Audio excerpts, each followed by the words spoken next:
Coffee Ministry is an organization Sammy founded to bring holistic transformation to the lives of children and families in Kibera, a vision that was birthed as a result of the challenge Sammy faced growing up. I was born and raised here in Kibera, in Saba.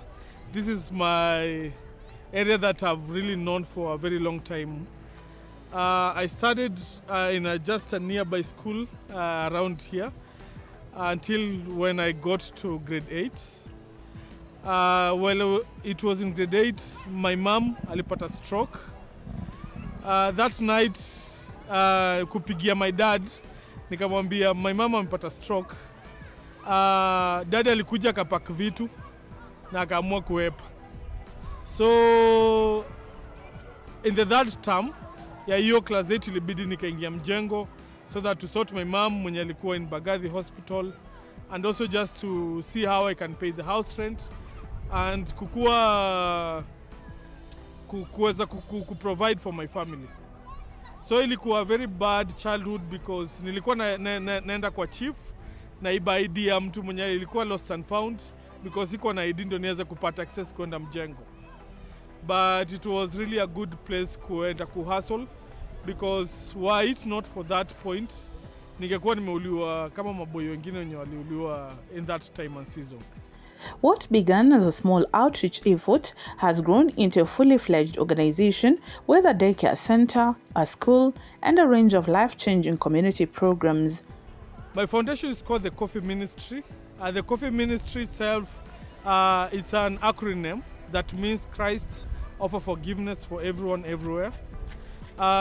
It's a foundation that yenye ilianziwa in my mom's small house, whereby we used to bring friends together at my mom's small house that you can have just at the dormant's coffee, tukunywe kahawa na to share the word of God. After a while, things really moved to a different move.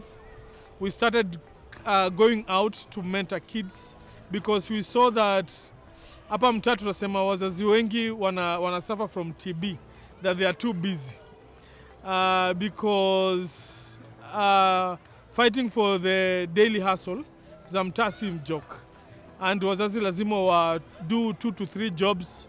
Moja ni soja, saa ingine jioni anafanya watchman jioni, mchana na work kama kwa mjengo. So imekuwa a little bit challenging and most of the kids wanaachiliwa. So we decided to bring the Coffee Ministry as a point yenye watu wanaweza kuwa mentored in, wanaweza kuwa guided in God words, and also kukuwa washikiliwa mkono. Coffee Ministry focuses on child sponsorship, talent development, providing sanitary pads to girls, and linking families with donors who can help support their children's education and well-being. More than just meeting immediate needs, the ministry is focused on building long-term solutions that empower both children and their families. We hold their hands in different ways. One of them ni kuwa sponsor in schools. I do try to go and seek for partnerships. I remember nikisikia any donors conference, like there's a one was in Uganda. I remember nilikuwa na only 2,000, nilikamua kuenda. Nikapanda basi, nikafika Uganda never knowing how nitarudi nyumbani. But nikaenda nikapata very good sponsorship. Right now we have 120 kids that we have sponsored in schools. From primary to the university level. At the moment tuko na 2 of them wenye wameshamaliza university. One alikuwa Zetech University akifanya accounting na moja alikuwa ADMI akifanya graphic and art designs. Other point yenye tunawashikilia pia tuna try to develop their talents. That kuna skills mobs inakuwa untapped.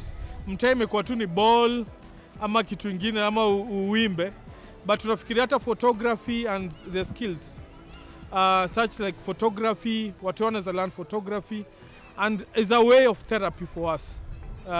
Once a child akichukua a good picture, it can tell a story of what they are passing through, of what they are going through in their life. So also another thing is that we have a program called the Stand With A Girl. The Stand With A Girl is a program that we help distribute sanitary towels. At the moment, we have adopted 300 girls that we give them monthly sanitary towels as a way to keep them in school. There is also a sponsor who can also be giving $30 a term. So we take them to different schools according to the capabilities of their sponsors. We have even Kenyan sponsors who somebody anazatoa 2,000 bob a month. And from that is where we take them to schools. Like for someone like Juma is a child that we have been able to sponsor him from the time he was in PP2. The story of Juma is so unique that mamake alikuja kwa wazimu na hakukuwa na vile angekuwa taken care of. At the moment, I'm the legal guardian of Juma. We do take court processes. We go through all the processes and we acquire legal guardianship ndio tuweze kumtafutia birth certificate, kumpeleka shule kama mtoto mwingine, kumtafutia medical cover na just kumkipa kwa mtu kama wale wengine. We have been able to sponsor her from grade 1 till now, just for school and just being there for her. We provide books, we provide school fees, full school fees. We provide uniforms and also a tuition program that is for free every time they come from school. At first, the community was skeptical. Some saw the initiative as just another non-governmental organization passing through with promises. Others questioned whether someone from Kibera could really lead something sustainable. But as months turned into years and the results spoke for themselves, perceptions began to shift. I can say the community one appreciate so much. It's only that we have so much endless needs in the community, and sometimes you always satisfy kila mtu. But the fact that tumeweza kusaidia wale wachache tunaweza, the community is really happy, and we know that these children that tunawasaidia, they will also be the next Gomez who come back to the community and also help other people in the community. Today, they partner with parents, local organizations, and international donors to run a network of support that touches hundreds of lives. To sponsor the kids, we work with an organization called His Hands and Feet International, and also we work with our church called the Faith Outreach Church in the US that do help us to support their kids in school. Faith Okos and Jerida Mwende, both teachers at the organization, bring passion and patience to the classroom each day. I came to know about coffee ministry through a boss that I was working with and a friend who gave me a referral to come to coffee ministry. And coming for the first time, immediately having the first conversation with Gomez, that was the first time having a real-time conversation with him, and I was he was like, I can hire you. And then I told him, it's okay, I look forward for you to hire me. And then I kind of went silent for some time, for a very long period. And then it kind of happened one day, I was in this event with Code with Kids.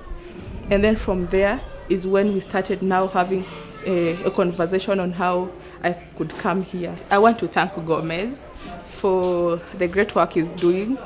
It is by the grace of God that God has placed him at this time in this community to help out. Kwa hiyo organization, miaka iliyopita, nilikuwa tu nafanya kazi mahali pengine. Na nikajua hapa kuna zile kituo cha watoto. Kwa sababu nilikuwa napenda sana watoto, napenda kufanya kazi na watoto. Ndio nikakutana na Gomez ambaye tunasaidiana hapa. Akaniita, hapo ndio nilijuana na yeye. Akaniambia anataka tushikilie huduma ya watoto na hasa kuanzisha shule ya chekechea ya watoto. Ndio nilijipata hapa ambao ndio tulianzisha hao watoto wadogo. Mimi ningemuomba aendelee na huyo moyo wa kusaidia jamii, wale ambao wajiwezi, akuwe pia anawasaidia na waleta shuleni na aendelee hivyo. Winnie Wahuda and Jacob Juma, two of the organization's standout beneficiaries, speak openly about how the ministry changed their lives. Mimi nilikuja tuition program. Vile nilikuja sikuwa najua I'll be one of the person who will benefit from this organization in part of photography tuition, and nimefundishwa photography skills na saa inaweza enda nje nipige picha. Pia kwa shule wananisaidianga textbooks, uniform na stationeries zingine na hata vitu zingine za shule, na pia tuition. Hivyo ndo wamenisaidia na imekuwa journey kwa pia wazazi wangu wamekubali nikwenda kuja.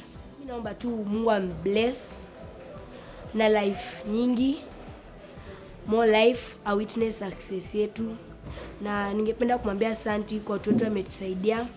Kasi yeye tungekuwa pasa hii. Nimejifunza vitu zile sikuwa najua. Sema kasi sikuwa najua kusoma. Sikuwa najua talents kama kucheza ball, kuchora. Through observation, kuangalia kenye watu wanafanya, pia unajifunza kivyako na unashika. Nataka kumwambia asante juu kasi yeye sasa tungekuwa maybe huko nje tunarandaranda, lakini akatuprovidea center ya kusoma na pia kuwa na tuition. Na pia aliprovidea watoto wenye angeweza sema kaa kusaidia wengine kwenda shule. Sasa ningependa kumshukuru na kumwombea mema, Mungu amsaidie na mjalie. Another key figure is Edward Wafula, a mentor who volunteers his time to guide the children and the program through life skills, leadership, and positivity. His sessions have become a weekly highlight for many of the teens. Nilijua kwa ministry through a friend mwenye alikuwa anacheza ball. So alikuja akaniambia kuna place wanaendanga Bible study jioni. Akaniambia naweza fika hapo to have a word pamoja, alafu to interact tu. Then from there nikiona venture kwa photography, nikipiga mapicha, ndio I think wakanirefer kwa Gomez, na hapo ndio Gomez akani approach, tukaanza kuwork pamoja.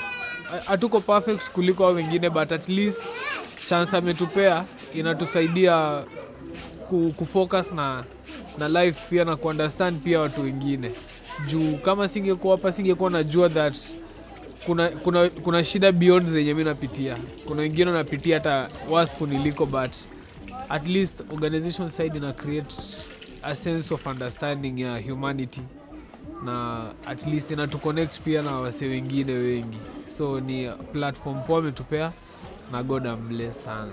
The road hasn't been smooth, but Sammy remains undeterred. While doing these challenges inakuwa more because opportunities ni endless. And binadamu sometimes ni binadamu kutosheka, sometimes inakuwa Yesu nimekulipia shule tena rent imekuja tena juu. Umekuwa msick, medical bill tena imeingia juu ya Gomez. And sometimes unaweza fanya hii, ukosa kufanya hii tena unakuwa mbaya. But sometimes kutena ukipata kuturn somebody kumwambia no, labda opportunities za sponsorship hazitokea kila siku, labda zimetokea 2 na umepata watoto 6. Kurudisha hao 3 ama 4 is the most heartbreaking thing, kumwambia utabidi uongoje ahulia ndio uongoje sponsorship next year. My biggest drive ama motivation ni kuona I can be a change maker kwa community. Ni kuona I can turn someone's story equal from this point to another, because there is someone alikuja some time back aka change my story, and also God alikama can show love na can change my own story, and it's my prayer that naweza kuwa the change maker kwa community na niweza kuchange situation ya mse kwa life, na ni through the small things that I try to do, like sponsoring the kids to school, like giving the girls a chance to go back to school after wamepata watoto. In the community, teenage pregnancy is another thing, but kuonesha that is not the end. They can pick up from there and just waweze to go back to school. And for me, one of the most fulfilling thing ni kuenda kwa graduation ya msichana yenye mwenye alikuwa anaonekana hawezi endelea na masomo, but right now wanaendelea. That is one of the most fulfilling thing kuenda kwa those graduations. The future is bold for Coffee Ministry. Plans are already underway for expansion and achievement of more. Achievement imekuwa poor because tumeza grow from just being just a local organization up to a place that right now we have our daycare. Our daycare do help young girls who cannot go to school to be able to go to school. And we tumeza grow to a point that also tumekuwa na shule. The shule is a preschool, and also after watoto may graduate into PP2, we can be able to partner with other organizations that they can able to pick them up. As for their name, Coffee Ministry is more than just a title. It is symbolic. Coffee, grown in tough terrains, yet rich and energizing, reflects the spirit of Kibera's children, full of potential, needing only the right conditions to flourish. In the nearest future is my prayer and my wish that tunaweza grow to the school to be bigger, having that we can sponsor the kids in our own school. It can be something that can also just not only create employment, but also can also help us to even meet more needs. Is our prayer that also tunaweza grow to kuwe na a bigger creative art center that watu wanaweza come learn different skills. That is kwa tu ni masomo. Tunaweza amua kukuwa na photography, tukuwe na art, tukuwe na music, tukuwe na places that watoi wanaweza kuja kulearn. Because we know that hizi vitu mtasi rahisi kuzipata. But tukiziweka kwa hii center inaweza kuwa a place that watoi wanaweza kuja kulearn na just showcase their talent that zinaza open door for them. My greatest advice to the viewer is that time and chance do happen to everybody. Patience is key in life. Ukiamua kuwait, time yako itafika. Na kitu poa is that you need to connect yourself na God. That God ndiye atakushow that the right time, the right people to connect with. Na ukipata kitu yote, jua kushare ni kuexpand your knowledge pia. So it's my prayer that kila msee uko nje mweketi yote na struggle, jua tu time yako itakam kufika. Mimi kuna time nilikuwa nafanya MJ, sasa siaminingi kila time niko kwa airport nikimove from one place to another just to go ku speak in big conferences na kutafuta donors kwa kusupport watoi.